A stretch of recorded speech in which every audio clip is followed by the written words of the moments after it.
Movimiento estudiantil de 1968. Antecedentes. Los primeros movimientos sociales en el periodo posrevolucionario se gestaron al calor de las luchas sindicales, particularmente en los sectores magisterial y ferrocarrilero. Las exigencias de estos movimientos, muchos de los cuales fueron reprimidos de manera violenta por el aparato estatal, se vinculaban a mejoras salariales y laborales, así como la democratización interna de sus organizaciones. El primer ciclo de movilizaciones sociales inicia hacia la segunda mitad de la década de los 50, cuando estallan conflictos dentro de los sectores ferrocarrilero, magisterial, de los trabajadores petroleros, de los telegrafistas, entre otros, cada uno con demandas específicas, como el mejoramiento de las condiciones laborales, aumento salarial y renovación de las dirigencias sindicales. Las negociaciones entre los manifestantes y las cúpulas sindicales y de gobierno no fueron fructíferas y dieron paso a huelgas y a paros laborales, varios de los cuales fueron reprimidos de manera violenta por la seguridad del Estado y sus líderes fueron encarcelados.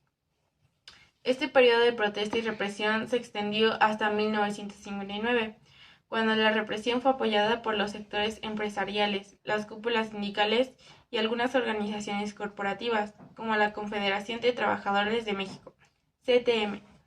El segundo ciclo de movilizaciones sociales se presenta a finales de los años 60, en el contexto de la Guerra Fría, cuando se produjo a nivel global una escala de conflictos sociales, bajo la forma de revueltas o rebeliones populares dirigidas, entre otras, de las élites políticas, militares y burocráticas. Algunos de estos conflictos asumieron un carácter cultural y social, en las que las reivindicaciones de orden político se acompañaban de un cuestionamiento de las ideologías dominantes y el orden establecido.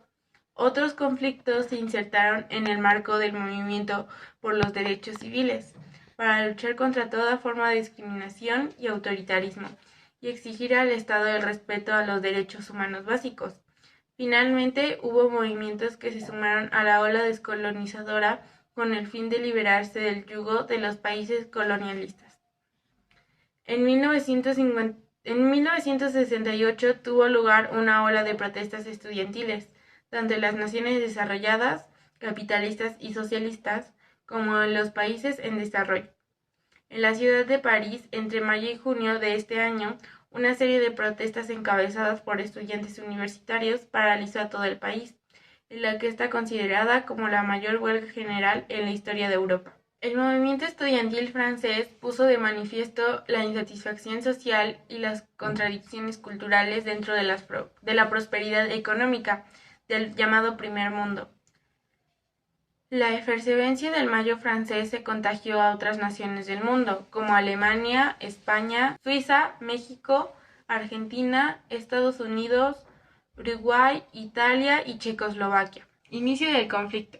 En la Ciudad de México, el 22 de julio de 1978, se reportó una confrontación en las cercanías del edificio de la Ciudadela entre estudiantes de la Vocacional 2 del Instituto Politécnico Nacional y de la Preparatoria Isaac Ochentera, incorporada a la UNAM. La causa de este conflicto fue el resultado de un partido de fútbol americano. La situación pudo no haber pasado a mayores, pero terminó en la intromisión del grupo de granaderos. Al día siguiente, los preparatorianos apredaron la Vocacional 5 y no hubo reacción por parte de las fuerzas de seguridad. No obstante, el 24 de julio, la policía ocupó ambas instituciones del IPN, golpeando estudiantes y maestros.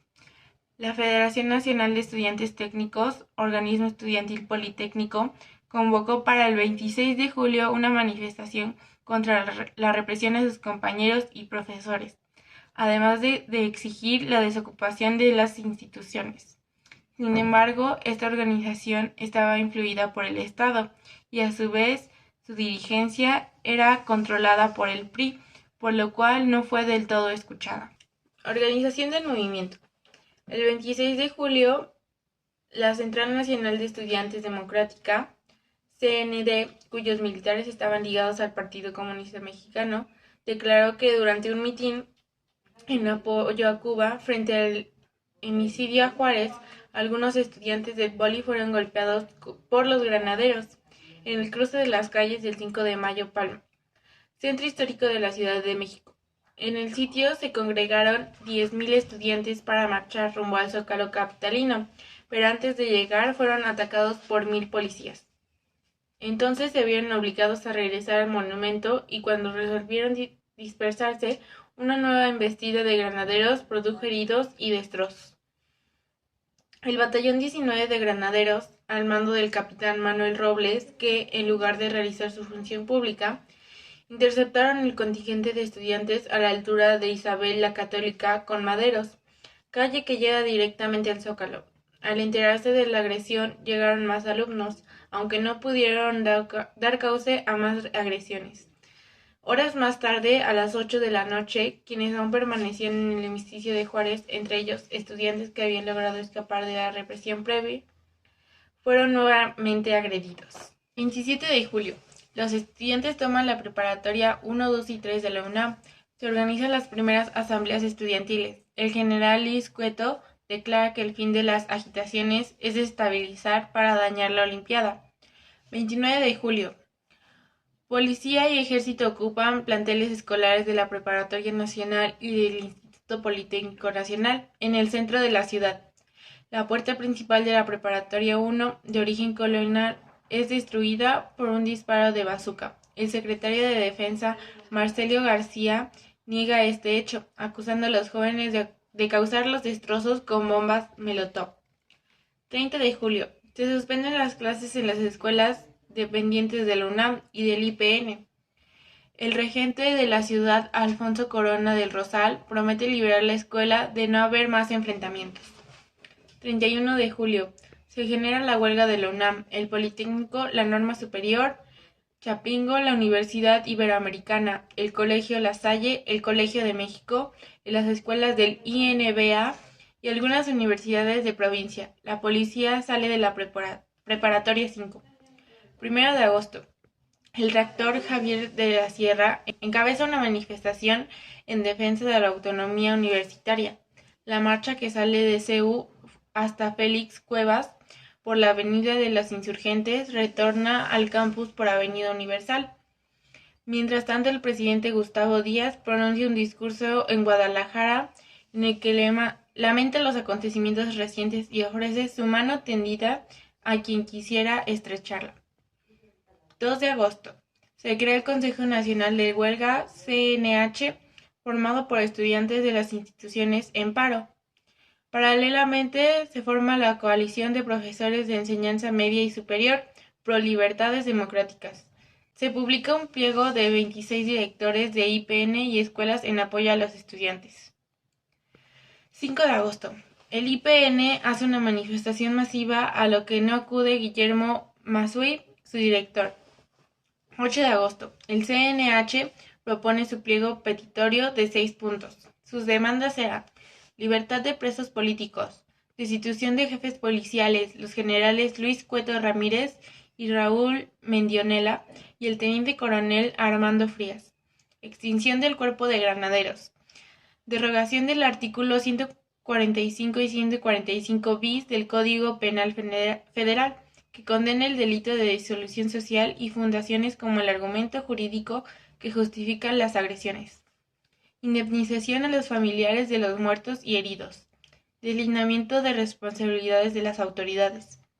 13 de agosto. Se realiza la primera manifestación estudiantil al Zócalo, que parte del casco del Santo de Tomás y es encabezada por la coalición de profesores. Cerca de 150.000 personas exigen el cumplimiento del pliego petitorio. 15 de agosto.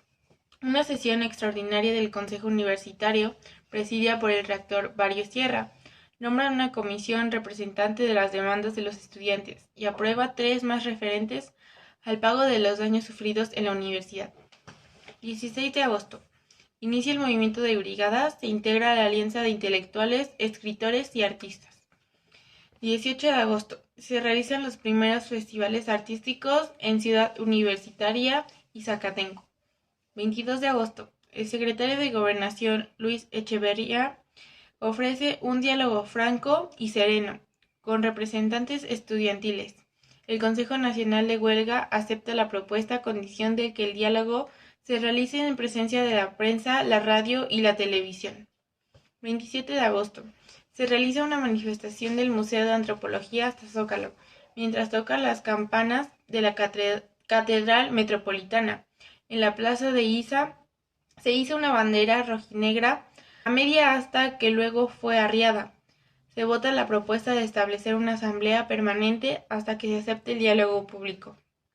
28 de agosto. El gobierno responde convocando a los trabajadores del Estado a un acto político, en desagravio a la bandera nacional. Grupos de estudiantes que efectúan mitines relámpago se mezclan con los burócratas. El acto finalmente es disuelto por carros blindados y tropas de infantería. 1 de septiembre. En su quinto informe de gobierno, el presidente Díaz amenaza con sofocar el movimiento estudiantil. 3 de septiembre. El Consejo Nacional de Huelga responde a lo planteado por el presidente en su informe y rectifica su demanda de diálogo público. 6 de septiembre. El gobierno propone diálogo público sin exhibicionismo. Es rechazado a esa propuesta. El 7 de septiembre el CNH y celebró con un mitin con 25,000 personas en Tlatelolco. 9 de septiembre. El rector Barrios Sierra hace un llamado a la comunidad para volver a clases sin renunciar a los fines del movimiento. 13 de septiembre. Se celebra una manifestación silenciosa a lo largo del Paseo de la Reforma. 250,000 personas marchan en completamente silencio, exponiendo con carteles y tapabocas el rechazo a los adjetivos de provocadores y revoltosos con el que los habían calificado. 15 de septiembre. El ingeniero Alberto Castillo, de la Coalición de Maestros, da el grito de independencia en la ciudad universitaria. 18 de septiembre. Alrededor de las 10 de la noche, el ejército ocupa Ciudad Universitaria y son detenidas cerca de 500 personas. 19 de septiembre. El rector Javier Barrios Sierra protesta por la ocupación militar, a la cual califica como un acto excesivo de fuerza. 20 de septiembre. Enfrentamiento entre estudiantes y elementos de la policía en plantel politécnico en el norte de la ciudad. 13 de septiembre. Barrios Sierra presenta su renuncia como rector después de ser culpado por la violencia de ejército de la UNAM. 24 de septiembre. El ejército ocupa el casco de Santo Tomás después de una lucha de varias horas con los estudiantes. 26 de septiembre. Barrios Sierra retoma la rectoría de la UNAM y exige la salida del ejército de las instalaciones. 30 de septiembre. El ejército desocupa la universidad y el 1 de octubre se reanudan labores de investigación, administración y parcialmente los de difusión cultural en la ciudad universitaria. El Consejo Nacional de Huelga decide continuar la huelga escolar y convoca un gran mitin en la Plaza de las Tres Culturas. Represión en Tlatelolco. La tarde del 2 de octubre, un día después de la salida del ejército de los campus de la UNAM y el IPN, miles de personas, estudiantes y trabajadores, muchos de ellos con sus esposas e hijos, se reunieron en la Plaza de las Tres Culturas, en Tlatelolco. En esta manifestación se infiltró el batallón Olimpia, que iban vestidos de civiles con un guante blanco en la mano izquierda para identificarse, quienes se dirigieron al edificio Chihuahua, donde se encontraban los oradores del movimiento y varios periodistas. Pero cuando los líderes del movimiento estudiantil comunicaron a los asistentes a dispersarse pacíficamente y sin caer en provocaciones, los hombres de guante blanco hicieron que los oradores se tiraran al suelo.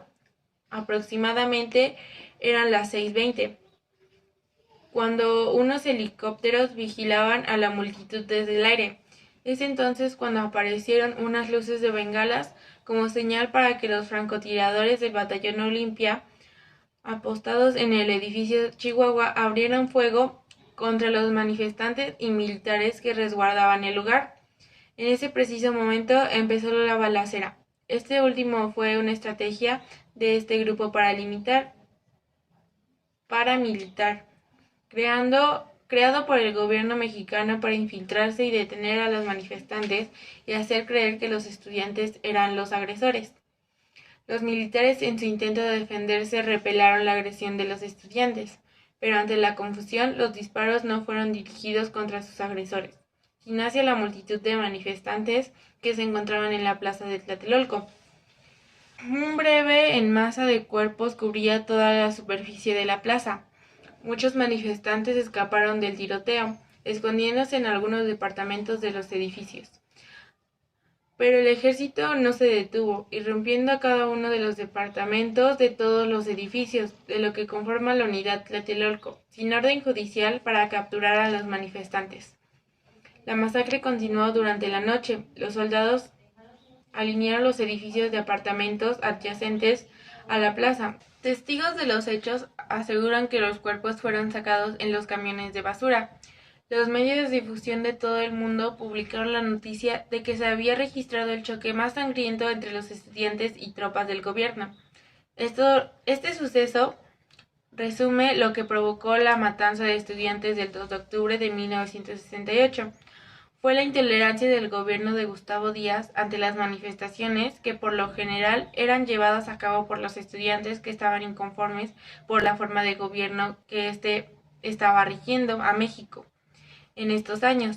También por la intolerancia hacia las peticiones de estos movimientos, tales como la democracia verdadera, mejores condiciones de vida, justicia e igualdad para todos, así como la libertad de expresión.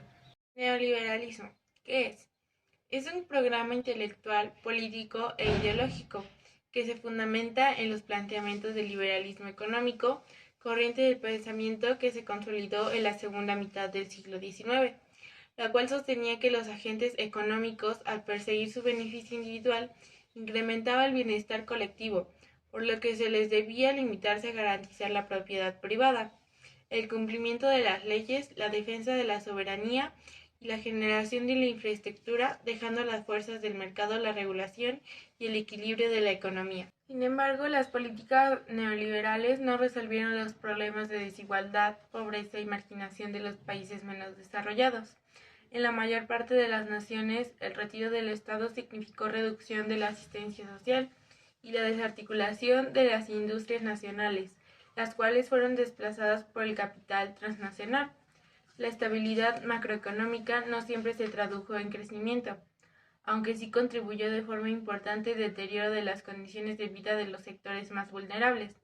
Tras el fracaso de los modelos keynesianos, las ideas económicas liberales fueron retomadas y presentadas bajo una nueva versión más refinada, que se opone en la intervención del Estado en la economía y considera que el mercado es el mecanismo más eficiente para la asignación de recursos escasos. Principales postulados de este modelo. Se debe promover la libre competencia del mercado. El Estado no debe intervenir en la economía, solo debe fomentar e incentivar la competencia. Es necesario incentivar la libre circulación del capital, mercancías y personas entre los países.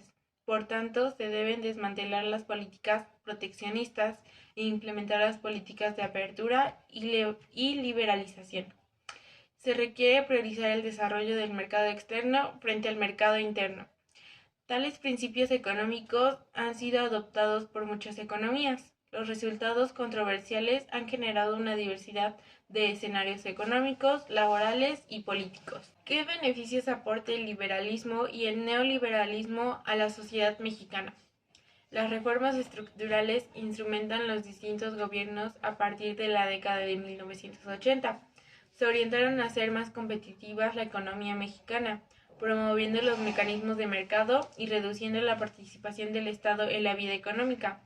Si bien la instrumentación del modelo neoliberal solucionó los desequilibrios económicos y los vicios políticos propios de los modelos anteriores, lo cierto es que, en materia de crecimiento económico, el saldo ha sido mediocre. Se han generado programas sociales cuyo objetivo ha sido minimizar los efectos sociales de las políticas de ajuste y estabilización económica, relacionados con la desmantelación del estado de bienestar. Las políticas económicas de naturaleza neoliberal se implementaron en distintos países, incluido México, a partir de 1980. Durante los sexenios de Miguel de la Madrid y Carlos Salinas de Gortari, trajo el argumento de las condiciones de libre mercado, contribuirían a generar competitividad en el mercado interno y que las empresas nacionales, una vez expuestas a la competencia exterior, se volverían más eficientes. ¿Qué impulsa el modelo neoliberal en México? Cuando Miguel de la Madrid asumió la presidencia de 1982, el país estaba en una situación desesperada, sin posibilidades de crecimiento, con una inflación fuera de control. El problema más evidente era la escasez de reservas en el Banco de México y los compromisos enormes de la deuda externa. El gobierno mexicano recurrió a los organismos financieros internacionales, los cuales condicionaron sus respaldos a la aplicación de programas de estabilización y ajuste estructural, con los que se pretendía sentar las bases del cambio del modelo económico. En 1986 se lanzó el Plan de Alineo y Crecimiento, PAC. Buscaba reactivar la actividad económica mediante la liberación del crédito interno, bajar las tasas, intereses, alentar la inversión. ¿Qué políticas económicas caracterizan el neoliberalismo en México? El modelo neoliberal que impulsó México durante la década de 1980 redujo su mínima expresión, la intervención estatal, y promovió los mecanismos del mercado por considerarlos como los más efectivos para asignar recursos. Entre 1983 y 1988 se redujo la inversión pública y el gasto social. Se liberaron los precios y tarifas de bienes y servicios que estaban bajo el control del Estado. Como se eliminaron grandes partes de subsidios a la producción y se desmantelaron las restricciones comerciales que protegían a la industria nacional. Otra medida fue el programa de privatización de empresas públicas. Incluyó sectores que en el modelo anterior eran considerados estratégicos, como telecomunicaciones, la aviación, la minería, el sector turístico y el financiero, entre otros. En el periodo del sexenio de Salinas de Gortari se llevó a cabo importantes reformas constitucionales que modificaron el papel del Estado y que promovieron la apertura comercial y el libre comercio, como lo es la firma del Tratado de Libre Comercio de América entre México, Estados Unidos y Canadá, el cual buscaba modernizar y fomentar la competitividad de la planta productiva nacional, como incrementar los flujos de inversión extranjera. Modelo neoliberal. Fue propuesta por Adam Smith y David Ricardo. Pensaban que el bienestar de la sociedad era la propiedad y la mano invisible, sin la intervención del Estado en la economía. Durante el siglo XIX se opuso restricciones sobre el mercado y apoyó la libertad de empresas privadas. Por lo tanto, generó descontento en la clase obrera, originado que pactaba para que el Estado protegiera sus derechos, combatir la pobreza, el desempleo y restringir la aparición de monopolios. Sin embargo, las demandas no prosperaron. El 24 de octubre de 1929 ocasionó la Gran Depresión, la cual originó la aplicación de políticas de Estado benefactor, intervención de Estado en la economía y el bienestar social. Se mantuvo sin cambiar por más de 40 años. A su vez, los economistas Friend, Milton cuestionaron dicha política y defendieron al sistema de economía de libre mercado. Posteriormente, en 1973, el capitalista atravesó un estancamiento con inflación, lo que llevó a varios países a devaluar sus monedas. De este modo, inició un periodo de turbulencias económicas marcadas la distribución del crecimiento. Asimismo, las naciones más ricas tomaron medidas para enfrentar la amenaza, como la creación de la Comisión Trilateral. De tal manera, en Latinoamérica se trabajó los desafíos de la trilateral, resaltando el carácter liberal, la economía y los organismos económicos internacionales, por lo cual dio libertad económica y financiera, dando flexibilidad del mercado laboral, privatizando los servicios públicos. A causa de ello, Estados Unidos y Gran Bretaña surgió el proyecto neoliberal, que propició la recuperación del capitalismo. En consecuencia, países industrializados y en desarrollo comenzaron la venta de activos u otras formas de privatización, dando fin a la política del Estado benefactor. Además, el neoliberalismo introdujo el criterio de que el mercado poseía virtud para asignar los recursos, así como fijar los niveles de ingresos que les correspondían. Por lo tanto, la legislación de cada país debía ajustarse a las necesidades del mercado. Finalmente, el neoliberalismo se opuso a la aplicación de cualquier política de intervención estatal que regula el comercio estatal.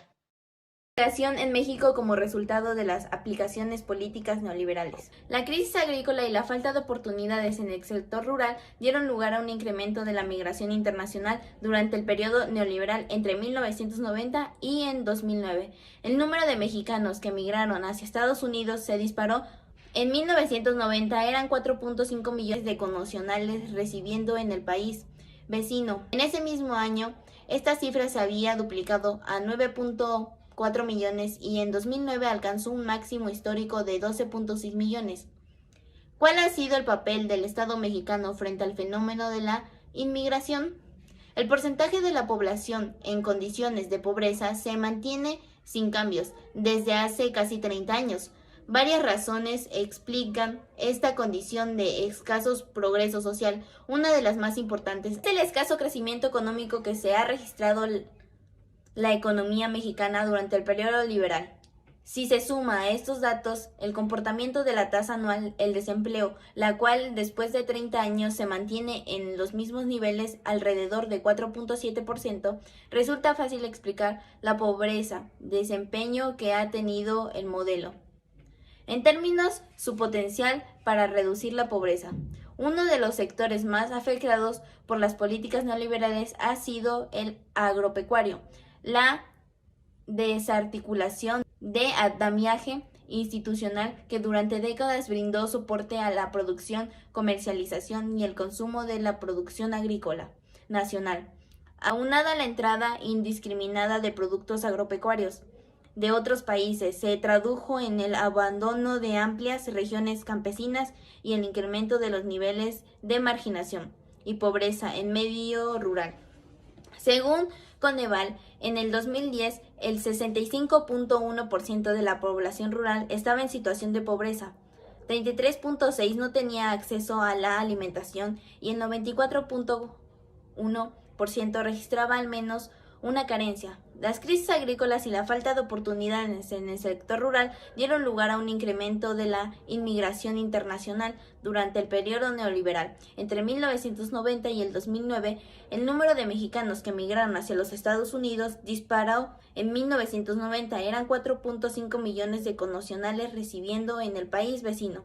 Para el año de 2006, esta cifra se incrementó a 9.4 millones y en 2009 alcanzó el máximo histórico de 12.6 millones. En los últimos años se ha registrado un descenso en la tasa migratoria.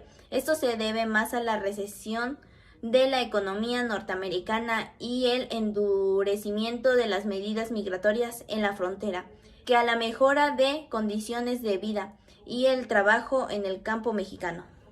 ¿Qué efectos tiene la migración en el entorno social? La inmigración es un proceso demográfico natural asociado al ingreso a una población de un grupo de individuos que son nativos o el regreso de un grupo de individuos de una población. Los factores que explican y modifican tales procesos pueden ser muy variados y complicados. Aún así es posible identificar aquellos más importantes. Los factores de una expulsación más frecuentes son escasez de recursos para subsistir en una región, la motivación para encontrar mejores oportunidades de desarrollo, conflictos armados, desastres naturales o no sé qué extremas hambrunas o fenómenos meteorológicos, persecución o inestabilidad política y crisis de derechos humanos. Los efectos de la migración pueden ser tanto positivos como negativos, ya sea si hablamos del contexto de un país expulsor o un receptor de migrantes. Un país expulsor pierde una parte importante de su población de edad económicamente activa. Se genera equilibrio entre la proporción sexual de la población y crece la posibilidad de que las personas más preparadas educativas y laboralmente abandonen el país. Las ventajas pueden ser: el país expulsor recibe una cantidad importante de ingresos económicos vía las remesas, se reduce la demanda de empleos y la población migrante puede desarrollar habilidades que más tarde puede aplicar cuando regrese a su país de origen. El fenómeno de migración en México es especialmente importante, si bien siempre ha existido una migración hacia Estados Unidos. Los flujos migratorios más importantes comenzaron a incrementarse a raíz del programa Bracero, iniciado en 1942 y finalizado en la década de 1960. Durante las últimas 3 décadas, el dramático crecimiento de la migración hacia Estados Unidos se ha asociado a la crisis económica y a los efectos de ciertas políticas neoliberales de su suerte, tal que en 2014 los mexicanos residentes en el país vecino del norte sumaron casi 12 millones de personas. El resultado demográfico ha sido la pérdida de casi 10% de nuestra población y el nacimiento de 20 millones de personas, de padres mexicanos, en aquel país. Se estima que aproximadamente el 51% de dicha población vive en situación irregular. Las remesas que provienen de Estados Unidos han constituido un aporte económico importante para nuestras familias mexicanas y para la economía del país en general, reduciendo el riesgo de las condiciones de pobreza. ¿Qué implicaciones éticas tiene la inmigración? Puede ser un fenómeno demográfico natural. La magnitud del que observamos en nuestro país nos refleja una realidad muy preocupante, no solo en términos económicos, sino en las implicaciones éticas y políticas que derivan de una circunstancia. El hecho de que una proporción muy significativa de la población económicamente activa de un país se vea orillada a la emigrar nos confronta como nación con una serie de dilemas éticos importantes ante una realidad de globalización económica y cultural en donde el libre tránsito de mecanismos e ideas es favorecido, resultando paradójico que se establezcan o reduzcan las barreras de movilidad de los seres humanos. Las políticas migratorias de los países deben ser recibidas profundamente para encontrar un equilibrio fundamental entre estos dos polos de tensión. A los países expulsadores les corresponde enfrentar el fenómeno de forma honesta y diseñar e implementar las estrategias necesarias para mejorar las condiciones económicas, sociales y políticas de sus propios ciudadanos. El imperativo de las políticas es esencia ético. ¿Qué alternativas a las emigraciones existen para mejorar las condiciones de la economía familiar? La generación de alternativas visibles para la población migrante ofrezca oportunidades laborales dignas y un ingreso adecuado para el mantenimiento de sus familiares es un proceso complejo que debe abordarse desde tanto los ámbitos relacionados de la actividad económica, en particular en el ámbito rural, las oportunidades de desarrollo en el sector rural, la generación de empleos dignos en las ciudades y el incremento generalizado de los niveles educativos de la población constituye medidas que tienen un fuerte impacto en la reducción de los flujos migratorios.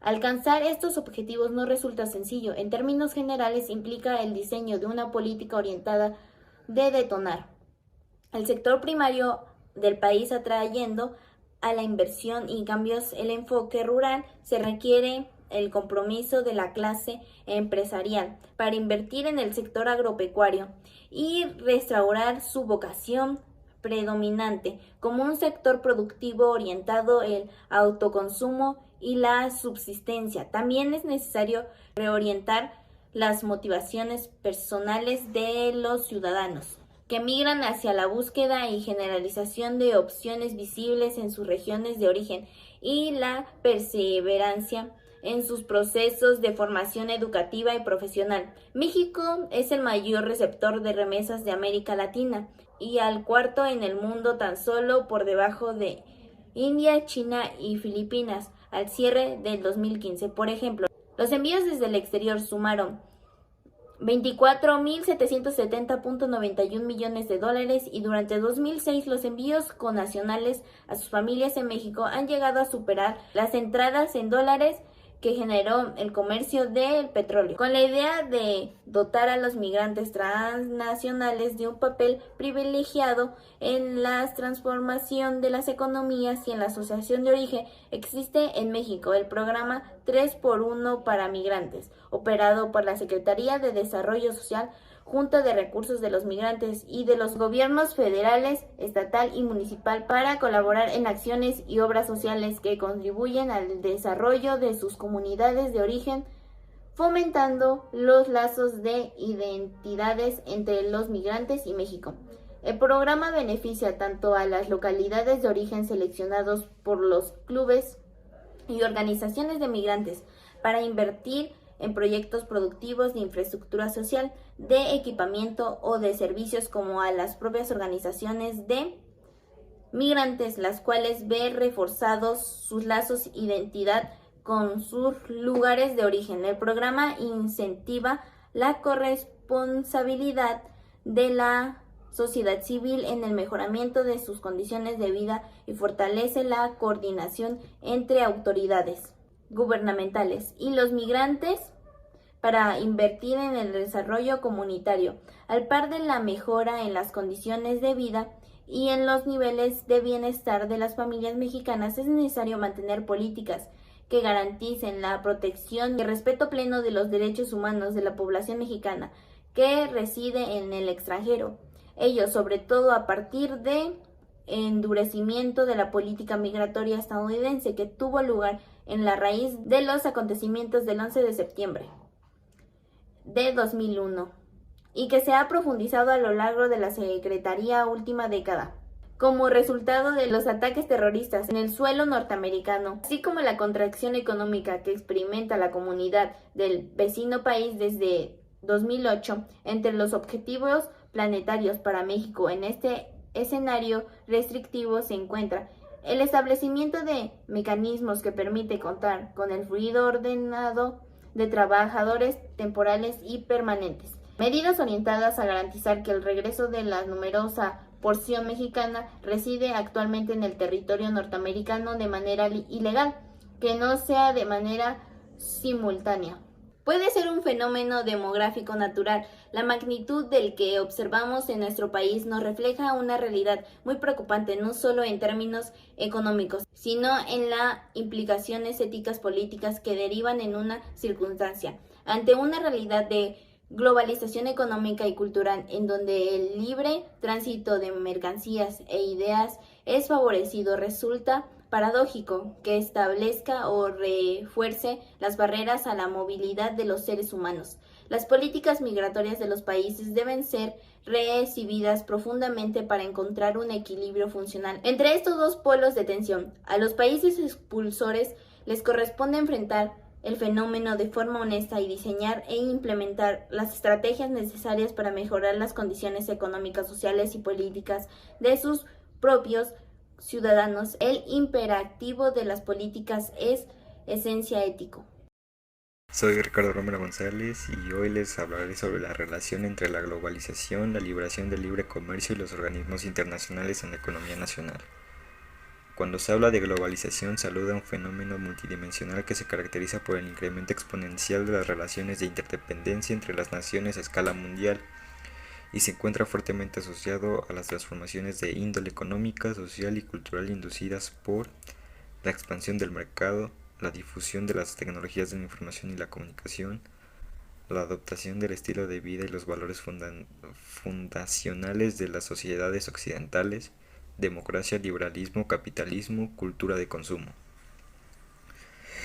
Describe un conjunto amplio de cambios en los ámbitos económicos, tecnológicos, culturales y sociales, que se desencadenaron en la década de los 80 tras el ocaso de la Unión Soviética y el consiguiente triunfo del modelo capitalista. La mayoría de las definiciones de este concepto remiten a procesos de carácter económico, como el incremento inusitado del comercio mundial, la internacionalización y el flujo creciente de capitales y el uso de nuevas tecnologías de información y comunicación para sustentar la idea de profundización de la interdependencia económica, cultural y política de todos los países del mundo.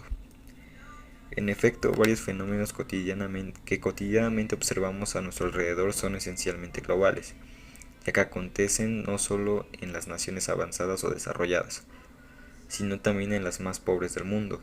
Las últimas décadas del siglo XX se caracterizaron por el surgimiento de empresas transnacionales que extendieron sus operaciones productivas y comerciales en el ámbito global, sobrepasando las fronteras de sus países de origen. La creciente internacionalización del capital financiero, industrial y comercial propició el surgimiento de procesos de integración regional que buscaban aprovechar las ventajas competitivas de los países, al tiempo de favorecer el intercambio cultural, político y social.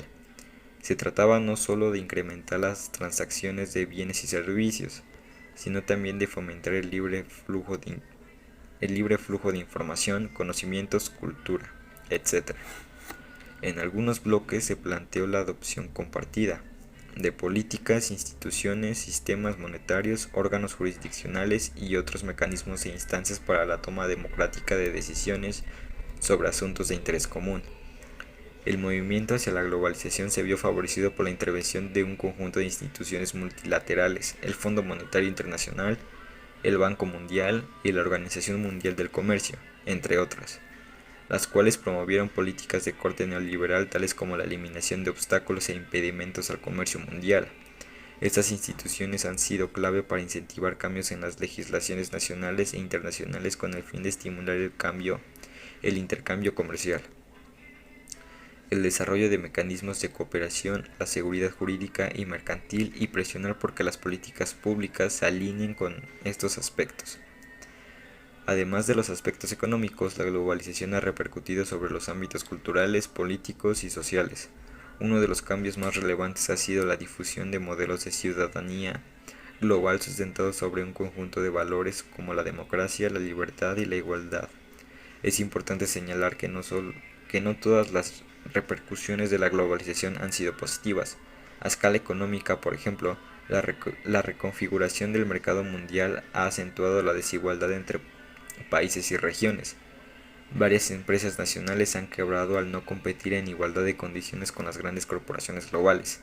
Esto ha propiciado el resurgimiento de conflictos religiosos y étnicos que buscan reivindicar sus valores sociales, religiosos y culturales. Ahora, ¿qué es el liberalismo? Los planteamientos del liberalismo, corriente ideológica y económica del siglo XIX, establecen que los agentes económicos, individuos u organizaciones, al perseguir su beneficio individual, contribuyen a incrementar los beneficios colectivos, por lo que el Estado debe dejarlos en libertad y garantizar más que nada la integridad de la propiedad privada. Asimismo, la autoridad del Estado debe garantizar la aplicación de las leyes, defender la soberanía nacional y la generación de infraestructura. El denominado principio fundamental del liberalismo establece que la libertad es un principio normativo básico y que a aquellos que se les opongan les corresponde el deber de justificar por qué sería necesario restringir la libertad de los individuos, especialmente con el uso de la fuerza. En el campo de la economía liberal se habla de la llamada mano invisible del mercado, que establece que la persecución de los beneficios individuales en una sociedad provocará de forma automática al mejor resultado para todos los participantes en una economía determinada. ¿Qué es la globalización? La globalización se asocia como un fenómeno económico y social ineludible, que ha transformado las formas en que entendemos nuestras sociedades y a las dimensiones relevantes que implican una acelerada diseminación de los conocimientos científicos y tecnológicos, la reestructuración de la vida económica y laboral de los individuos, así como el surgimiento de nuevas identidades sociales, políticas y culturales. Muchos de los fenómenos que cotidianamente observamos en nuestro alrededor son esencialmente. Además, es importante comprender cómo los procesos globalizadores generan condiciones locales diferenciales, en virtud de la intermediación de las estructuras sociales de cada localidad. ¿Para qué es útil conocer las ventajas y desventajas de la globalización? Se identifican dos posiciones en este fenómeno. Un lado que apela a evidencias como el crecimiento del comercio mundial, la internacionalización y el flujo creciente de capitales, el uso de nuevas tecnologías de la información y comunicación para sustentar como ventajas evidentes. Por otro lado, los detractores de la globalización afirman que es una nueva forma de colonialismo que reemplaza viejas formas de sometimiento por otras más sofisticadas, que impide superar la distribución desigual del poder y las riquezas en el mundo. La globalización es vista como una ideología que enaltece el fundamentalismo de mercado, exalta la libertad de comercio, impulsando el flujo de factores de producción, exceptuando la mano de obra que está sometida a restricciones de diversos tipos, propugnando el desmantelamiento del Estado, asumiendo la primacía del capital, promueve el uso de nuevas tecnologías y favorece la igualación de costumbres y la imitación de pautas de consumo en las sociedades. En medida que una comunidad es capaz de valorar los efectos positivos y negativos de la globalización, las decisiones políticas de la sociedad responderán de manera más lógica a su realidad contextual. ¿Qué alternativas económicas dan respuesta a los problemas económicos actuales? En el ámbito económico, es posible pensar en políticas económicas alternativas que favorezcan el desempeño económico y reorienten los objetivos del modelo para la reducción de desigualdad social y la procuración del bienestar colectivo. En este sentido, es conveniente diferenciar entre el modelo de desarrollo que en nuestro país es de carácter capitalista, de libre mercado y abierto al exterior, y la política económica que desde finales de los 80 se apega a principios neoliberales. La distinción entre ambos elementos es útil en la definición de alternativas económicas, entendidas como medidas que completen las políticas públicas, que no pretendan modificar o cuestionar el actual modelo de desarrollo. Medidas como las siguientes pueden contribuir a atenuar los efectos del modelo de desarrollo e incluso mejorar las condiciones de vida de los sectores más vulnerables. El primer punto es impulsar y fortalecer el mercado interno. El segundo, asumir el control de sectores estratégicos para el país. El tercero, redistribuir mediante la política fiscal los beneficios privados. El cuarto, garantizar transparencia y equidad en el ejercicio de la actividad pública. El quinto es incentivar la participación ciudadana.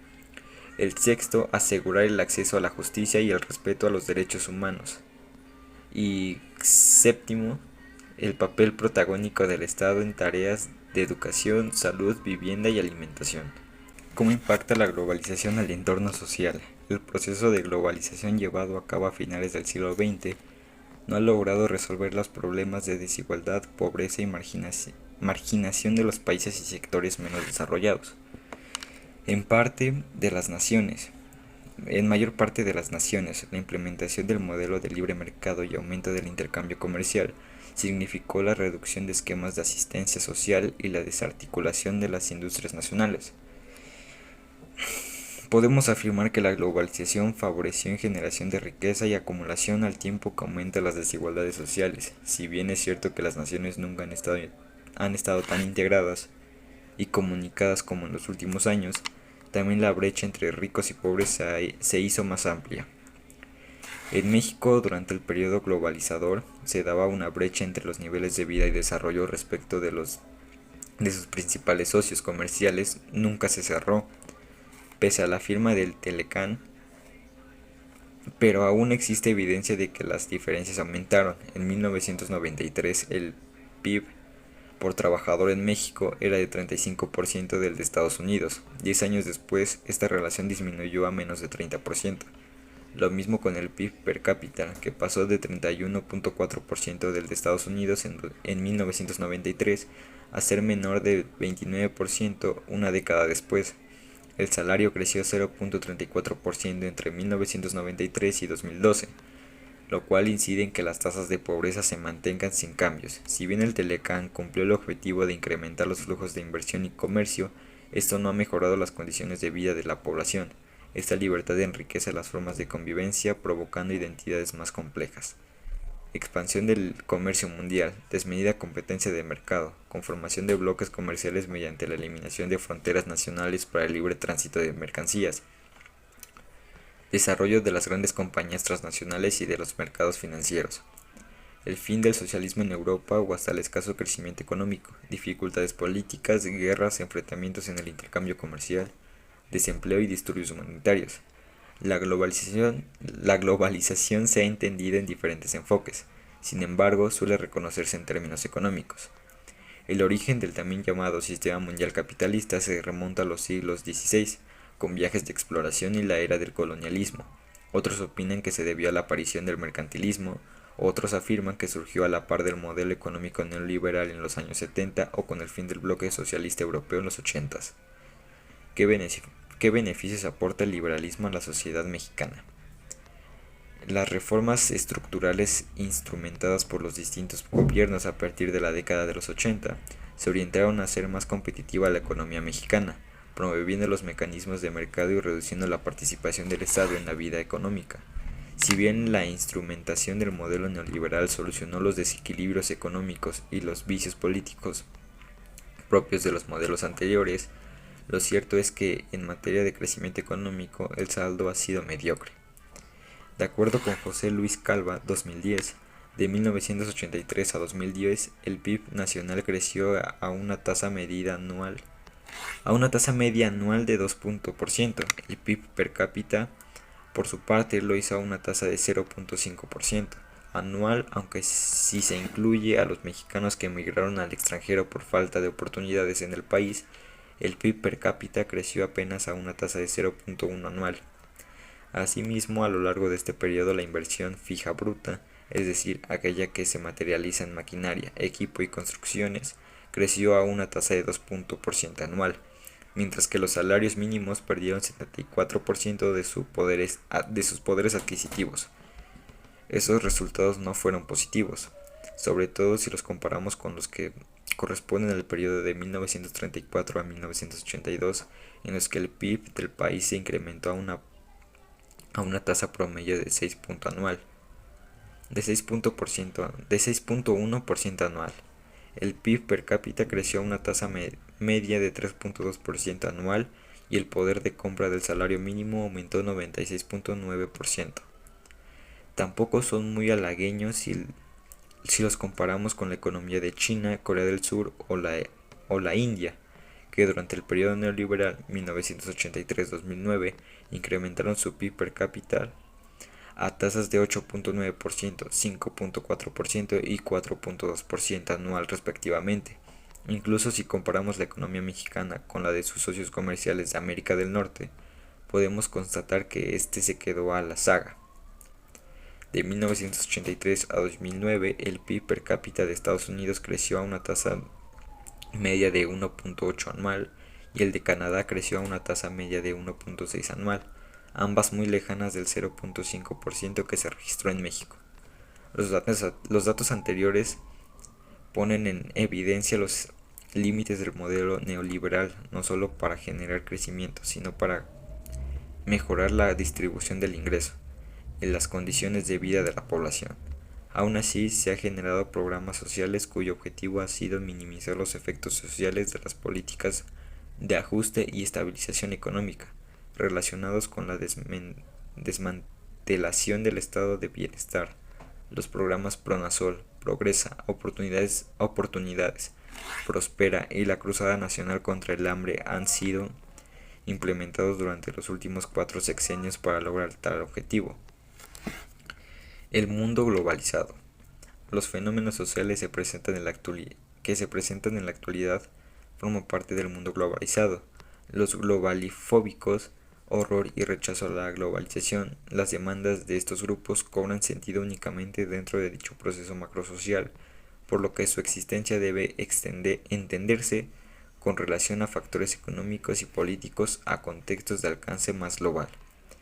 En la actualidad vivimos en un mundo de constantes transformaciones que se refleja de manera cotidiana en todas las personas. Estos se reflejan tan solo en el espectro de bienes y servicios que son mucho más amplios que complejos en el pasado. La globalización abarca una gran cantidad de procesos sociales interconectados que demuestran que efectivamente habitamos un mundo hecho que se pone de manifiesto por las vinculaciones ecológicas, geográficas, económicas y políticas que afectan a las mujeres y hombres que habitan en el mundo. Los conflictos étnicos que se han vivido en Francia y Holanda a inicios de los años 2000, la construcción de automóviles japoneses en México, la existencia de transnacionales en todo el orbe, el uso de Internet con sus múltiples aplicaciones, la innovación tecnológica, la sociedad de la información, el conflicto diplomático que vivió en México y Venezuela recientemente son ejemplos de diferentes redes que unen al mundo. Bloques económicos. Los bloques económicos surgieron tras el fin de la Segunda Guerra Mundial, cuando varias naciones se enfrentaron severas dificultades, por lo que solicitaron ayuda económica a Estados Unidos, quien aplicó el European Recovery Program o Plan Marshall 1943, cuyo propósito era construir a la recuperación económica de los países europeos, impulsar el comercio internacional y frenar el avance del comunismo. No obstante, la recuperación europea facilitó la creación de organismos económicos regionales de corte capitalista. Unión Aduanera de Benelux, 1948, que aglutinaba a Bélgica, Holanda y Luxemburgo. Él implementó una serie de medidas para regular sus relaciones comerciales. En 1952, Bélgica, Francia, República Federal de Alemania, Luxemburgo, Italia y los Países Bajos formaron la Comunidad Europea del Carbón y del Acero, CECA. La CECA facilitó la apertura del mercado europeo, abolió los monopolios que limitaban la producción y auxilio a las empresas que necesitaban apoyo financiero. El 25 de marzo de 1957, las naciones que formaban la CECA crearon la Comunidad Económica Europea, CCE, a través del cual se estableció un mercado común, unificaron sus políticas económicas, eliminaron los derechos arancelarios y propiciaron la libre circulación de personas, servicios y capitales entre ellos. En noviembre de 1959, Austria, Dinamarca, Gran Bretaña, Noruega, Portugal, Suecia y Suiza se agruparon en la Asociación Europea del Libre Comercio, EFTA. El organismo diseñó un programa para la eliminación de barreras comerciales y la promoción de una mayor cooperación económica en Europa Occidental y la Comunidad Económica Europea. En menos de un año, la asociación redujo el 30% de las tarifas y aumentó el 15% el comercio entre los países miembros.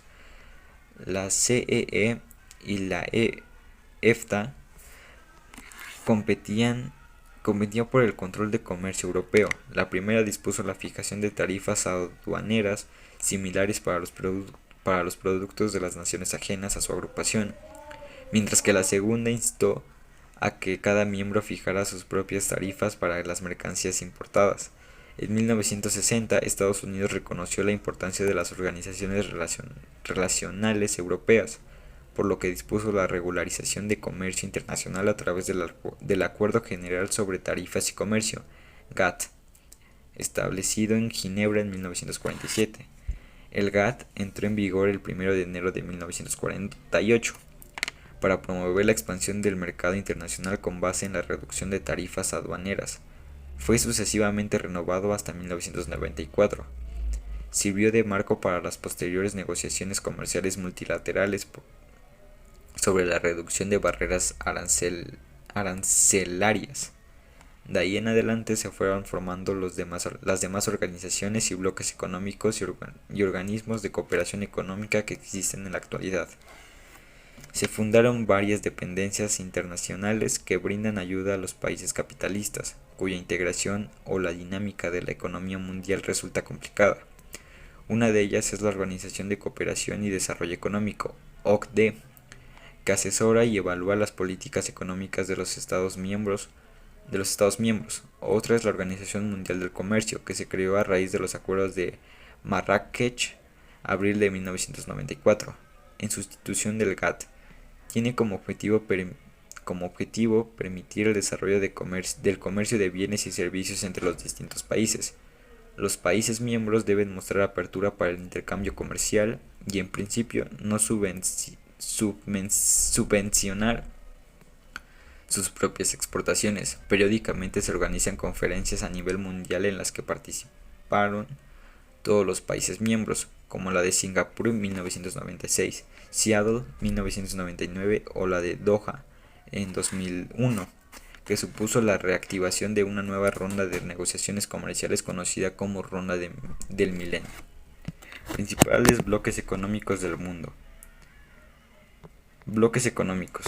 Comunidad Económica Europea, Unión Europea, año de creación 1957.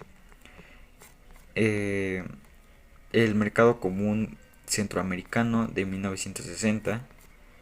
Organización de Países Exportadores de Petróleo de 1960.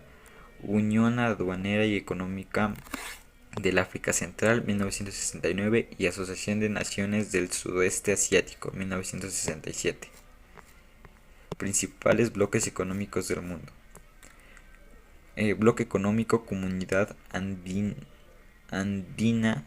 1969, Comunidad del Caribe 1972, Comunidad Económica de los Estados de África Occidental 1975, Unión del Magreb Árabe 1989, Cooperación Económica de Asia y el Pacífico 1989, Comunidad de Estados Independientes 1991, Mercado Común del Sur 1991, Comunidad de Desarrollo de África Austral 1992, Mercado Común del África Oriental y Meridional 1993, Tratado de Libre Comercio de América del Norte 1994 y Asociación del Sur de Asia para la Cooperación Regional 1995. Globalización y multiculturalidad en México. La globalización es entendida como una eliminación de barreras ideológicas y geográficas que propicia el intercambio no solo de bienes y servicios, sino también de ideas, personas, información y capital. Ha contribuido al aumento del PIB per cápita global y a la reducción de la pobreza. Este proceso fue estudiado por las ciencias sociales, se le atribuye en gran parte a la tecnología, pues ha contribuido al aumento del PIB per cápita global y a la reducción de la pobreza. Los dispositivos inteligentes y las telecomunicaciones han derrubado grandes barreras geográficas. El avance de estas tecnologías contribuyó a la caída de regímenes comunistas y socialistas, socavando el proteccionismo y abriendo economías.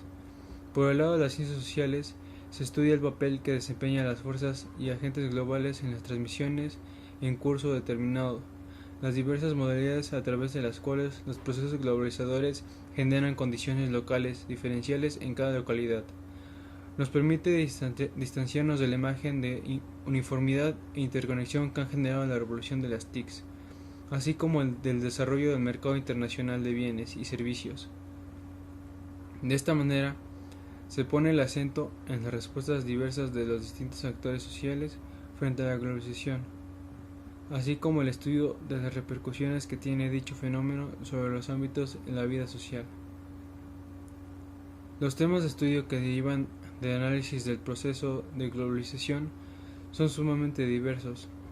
Entre los más importantes destacan los cambios en los sistemas de producción y el trabajo, el debilitamiento del Estado y sus modos cooperativistas de regulación y organización, el surgimiento de nuevos movimientos sociales, el desarrollo de nuevas identidades individuales y colectivas, los procesos derivados de la generación, diseminación y uso del conocimiento, así como la constitución de nuevas relaciones sociales. Los temas de estudio que derivan del análisis del proceso de globalización son sumamente diversos.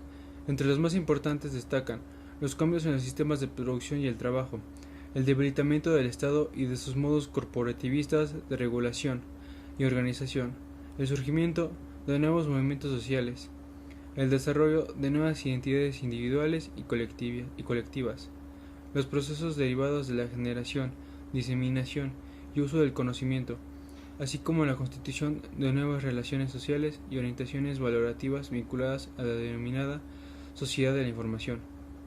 El conocimiento generado desde las conciencias sociales permite afirmar que si bien la globalización como fenómeno social de alcance mundial ha presentado beneficios que para algunos sectores altamente integrados a la economía internacional, en el caso de México, con la imposición del modelo neoliberal en 1982, se inició un cambio profundo en el país.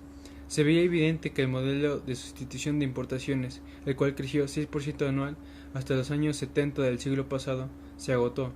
Se descalificó la estrategia económica de la Revolución Mexicana. Desde entonces, el modelo de desarrollo apoyado por el Fondo Monetario Internacional y el Consenso de Washington pasó a ser el neoliberalismo, es decir, una economía de libre mercado. Los tres pilares de este modelo son los siguientes: la liberación comercial, la desregularización financiera y las privatizaciones. Bajo el modelo económico neoliberal, el Producto Interno Bruto, PIB, pasó a una tasa media anual de 2.4 durante el periodo de 1983 a 2006. Los salarios mínimos perdieron 70% del poder adquisitivo, retrocediendo a un poder de compra inferior a lo que teníamos en 1946. Alrededor de 7 millones de mexicanos emigraron a Estados Unidos y más de 20 millones pasaron a engrosar las filas de la pobreza y la indigencia. La actual crisis financiera y económica que enfrentamos es una crisis inmediatamente global.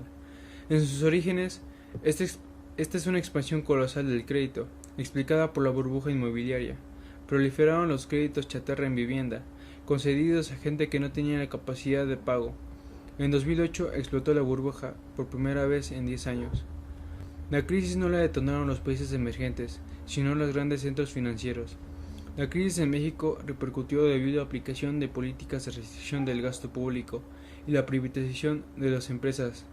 México fue uno de los países más afectados. La economía cayó 6.1%, la mayor pérdida desde 1929. Durante la década de 2000 a 2010, la economía mexicana tuvo un comportamiento mediocre, de 1.5% anual, lo cual nos colocó en el lugar 150 de 180 países, la más baja de América Latina, salvo Haití. México fue de los países que menos crecieron en los años de auge, pues tuvo una de las recesiones más profundas y una de las más débiles recuperaciones. Desde 1982, México cuenta con 12 tratados de libre comercio, que abarcan 49 países. Los más importantes son el Tratado de Libre Comercio de América del Norte y el Tratado de Libre Comercio México-Unión Europea. La cercanía con Estados Unidos, los bajos costos de producción y la infraestructura nos han hecho líderes en producción automotriz, electrónica y otras manufacturas. La política de apertura de la economía tuvo su punto de culminación con la suscripción del Tratado de Libre Comercio de América del Norte, con Canadá y los Estados Unidos.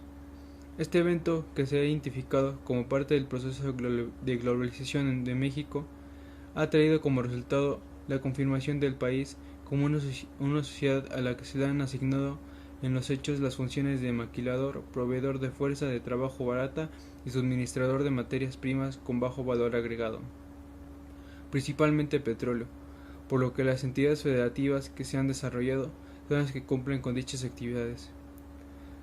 En el proceso de globalización que ha experimentado México en los últimos años, han contribuido las reformas constitucionales que permiten la inversión privada en tierras ejidales, la adecuación de la ley de inversión extranjera, que permiten la participación hasta de 100% de inversión foránea en prácticamente todos los ámbitos económicos, la desclasificación de productos petroquímicos básicos y estratégicos, y la acelerada privatización o supresión de empresas de propiedad del Estado, independientemente de su condición estratégica o no para el desarrollo del país y o de sus regiones. La globalización ha estrechado la dependencia de México con Estados Unidos, la cual se ha transformado en integración regional subordinada, pues los territorios y la fuerza de trabajo que requieren los empresarios extranjeros están disponibles en las regiones de México. Los factores que influyen sobre el actual patrón de desarrollo de México se derivan de la política de apertura del sector externo de la economía que inició en la década de los años 80 del siglo pasado. En cuanto a la multiculturalidad en el país, es una situación que describe la evolución de una cultura a través del contacto con múltiples identidades socioculturales. Este fenómeno, incitado por el incremento de los flujos migratorios a escala global, ha propiciado la convergencia de múltiples tradiciones culturales, étnicas y religiosas a un solo país o región. Frente a este hecho, los estados nacionales han emprendido políticas de distinta índole, que van desde la segregación racial a la integración social, pasando por la asimilación cultural. Uno de los enfoques que ha cobrado protagonismo para el abordaje de situaciones multiculturales es el de la interculturalidad. Se denomina interculturalidad al contacto e intercambio entre distintas culturas bajo condiciones de igualdad. Las relaciones interculturales suponen la comunicación y aprendizaje permanentes entre grupos con conocimientos, valores, tradiciones, lógicas y racionalidades distintas. A partir de ello, se busca propiciar un ambiente de respeto mutuo que contribuye al desarrollo pleno de las capacidades de los individuos y colectivos por encima de sus diferencias culturales y sociales.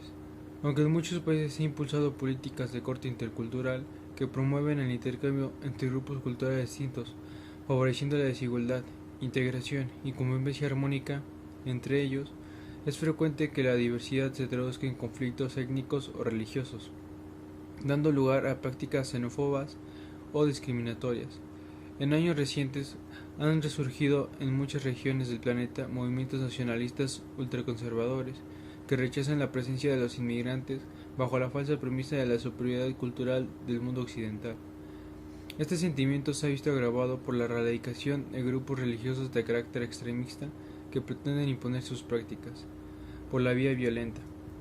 Las ciencias sociales nos ayudan a comprender el origen de estos conflictos y explicando los mecanismos que subyacen al rechazo de las culturas ajenas y propiciando herramientas y soluciones para fomentar la igualdad entre las personas y el respeto a la diversidad.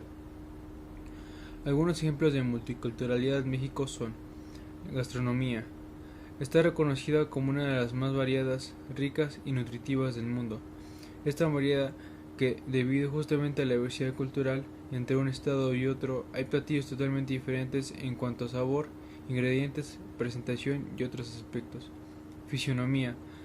La multiculturalidad de México se puede determinar fácilmente por la diversidad de etnias indígenas que existen aún en la actualidad, así como por el mestizaje que históricamente se produjo por la mezcla entre indígenas blancos, españoles, africanos, asiáticos y árabes. Tales diferencias se aprecian en la fisionomía del mexicano. Coexisten los indígenas nativos de piel morena y pelo liso negro azabache y los blancos mestizos de cabello negro o rubio. Tradiciones. La diversidad cultural mexicana también se observa en las tradiciones religiosas. Ejemplo de esto son fiestas indígenas en honor a los muertos, reconocidas por la UNESCO en el año 2008. También son muestras de ello las tradiciones y los lugares de memoria para las celebraciones de rituales otomí-chichimecas de Tolimán. Los parachicos en la fiesta tradicional de Chiapa de Corzo o la pirecúa, el canto tradicional de los purépechas. Estas son apenas algunas de sus tradiciones, además de los mariachis, la música norteña y la catrina. La desigualdad de México. La desigualdad en México es uno de los temas que afecta a nuestra población.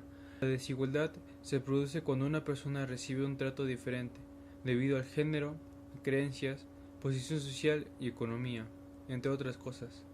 En nuestro país predomina la desigualdad económica, pues a pesar de que dos personas hagan lo mismo o incluso hagan más trabajo, se le da más prioridad y mejor paga a una de ellas, por algún tipo de discriminación como las ya antes mencionadas. La desigualdad en México afecta gravemente. Es un tema horrible y triste. La discriminación tiene una gran contribución en una injusticia, mata a personas de hambre y enaltece a otros por sus riquezas, beneficia al gobierno corrupto y padece de la sociedad justa. Es un conjunto de problemas que una parte de la población ignora. Sin embargo, puede generar hambruna, violencia, discriminación e injusticia. México se mantiene entre los primeros lugares de los países que no pueden lidiar con este dilema. Todos los días, la pobreza crece más y más. Madres que tienen que pedir limosna en las calles cargando sus bebés, niños trabajando en lugar de estar en la escuela. Tenemos que apoyar a los pocos que se han levantado a gritar nuestros derechos y han salido a las calles. El gobierno nos ha vendido mentiras en las que nos promete que esto cambiará si damos nuestro voto a su partido, y hasta ahora no hemos visto el cambio. A partir de 1982, durante los años de crisis y estancamiento, se daría marcha atrás a muchos de los programas sociales y se agudizaría la situación de concentración de la riqueza y del ingreso. Entonces se consolidaría en el capitalismo mundial. La política económica y social neoliberal ha requerido del concurso de determinadas fuerzas políticas para su implementación, y no ha sido ajena a una serie de conflictos y confrontaciones entre trabajadores y capitalistas, entre movimientos populares y de gobierno, y entre partidos políticos y de las más diversas orientaciones ideológicas. Sin embargo, en la instrumentación del modelo neoliberal, la responsabilidad que corresponde al priismo y al panismo, quienes desde 1982 prácticamente son uno solo, cuando se trata de aplicar las recetas ortodoxas en materia de política económica. De hecho, el modelo neoliberal fue iniciado por tres presidentes de extracción priista: Miguel de la Madrid, Carlos Salinas de Gortari y Ernesto Zedillo, para después ser continuado por los panistas Vicente Fox y Felipe Calderón. Por supuesto que con el respaldo de sus correspondientes bancadas en la Cámara de Diputados y en el Senado de la República, es prácticamente común que diputados y senadores priistas, en alianza con el panismo, actúen a contracorriente, no solo de los intereses populares, sino de los propios principios que dieron origen a este partido político. La creciente concentración de la riqueza y del ingreso no es ajena a este tipo de prácticas, que por lo general benefician a los ricos. México es una de las 20 riquezas del mundo. pero también es una de las economías más desiguales.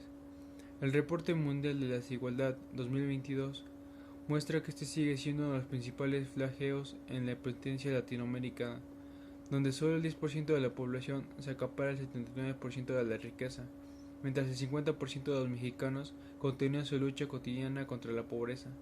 En el caso de las mujeres, el golpe es mayor, porque según el informe, la participación del ingreso laboral femenino en México es apenas del 33%.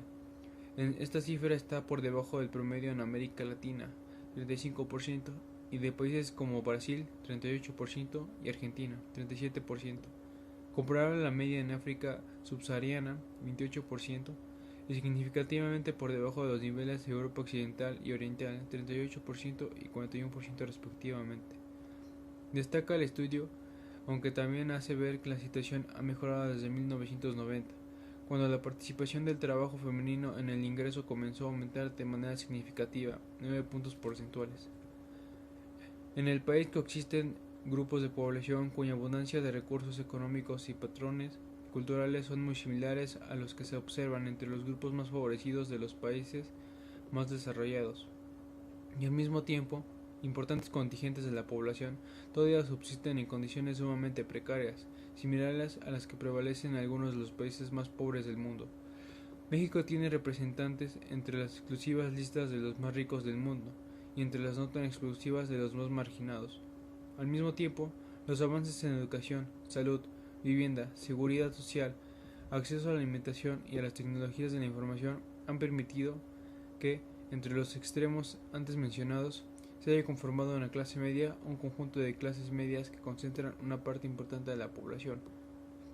La desigualdad en la distribución del ingreso es solo una de las muchas que imperan en el país, donde con un mayor o menor grado de correlación, las desigualdades económicas conviven con las de género y de acceso a la justicia, a la seguridad, de desarrollo de capacidades, de acceso a bienes y servicios ambientales, entre muchas otras.